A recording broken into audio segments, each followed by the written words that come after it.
Hi friends, welcome back to our channel. எல்லோரும் எப்படி இருக்கீங்க? இன்றைக்கி என்ன வீடியோன்னு பார்த்தீங்கன்னா, என்னோட மாமா பொண்ணுக்கு வந்து நாளைக்கு பர்த்டே. அதனால் பார்த்தீங்கன்னா, அண்ணி எனக்கு மெஹந்தி வச்சு விடுங்க அப்படின்னு சொல்லிட்டு ஈவினிங் போல் நம்ம வீட்டுக்கு வந்திருந்தாங்க.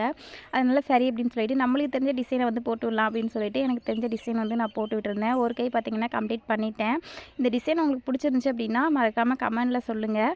அதுக்கப்புறம் பார்த்தீங்கன்னா ஃபைனலாக 2 கைக்குமே போட்டு முடிச்சாச்சு. போட்டு முடித்தோடனே பார்த்தீங்கன்னா அவங்க ரொம்பவே ஹாப்பி, அண்ணி சூப்பராக இருக்குது அப்படின்னு சொல்லியிருந்தாங்க. அவங்க வருஷம் வருஷம் பார்த்தீங்க அப்படின்னா பிறந்தநாளைக்கு சரி, ஏதாவது ஃபங்க்ஷன்னா சரி, என்கிட்ட தான் வந்து மெஹந்தி போட்டுக்குவாங்க. இந்த ஹேர் ஸ்டைல் வந்து நான் தான் பண்ணினேன். எனக்கு தெரிஞ்ச அளவுக்கு பண்ணியிருக்கேன். எப்படி இருக்குது அப்படின்னு சொல்லிட்டு கமெண்ட்டில் சொல்லுங்கள். நம்ம வீட்டில் இருந்த பூத்துருந்துச்சு பார்த்தீங்களா, ரோஸ், அதை வச்சு கொஞ்சமாக டெக்கரேட் மாதிரி பண்ணேன். ஹேர் ஸ்டைல் பார்த்தீங்கன்னா சிம்பிளாக தான் பண்ணியிருந்தேன். எப்படி இருக்குன்னு சொல்லிட்டு நீங்கள் தான் எனக்கு கமெண்டில் சொல்லணும். நான் வந்து பியூட்டிஷியன் கோர்ஸ் இந்த மாதிரி எதுவுமே படிக்கல. எனக்கு தெரிஞ்சதை தான் நான் பண்ணியிருக்கேன். எனக்கு பர்சனலாக பார்த்தீங்க அப்படின்னா இந்த ஹேர் ஸ்டைல் வந்து எனக்கு ரொம்பவே பிடிச்சிருந்தது. நம்ம நைட் வச்சுருந்தோம் பார்த்தீங்களா மெஹந்தி, அதோட காலையில் பார்க்கும்போது பார்த்தீங்கன்னா அதோட இது சூப்பராக இருந்தது. ஓகே ஃப்ரெண்ட்ஸ், வீடியோ பிடிச்சிருந்தா சப்ஸ்கிரைப் பண்ணி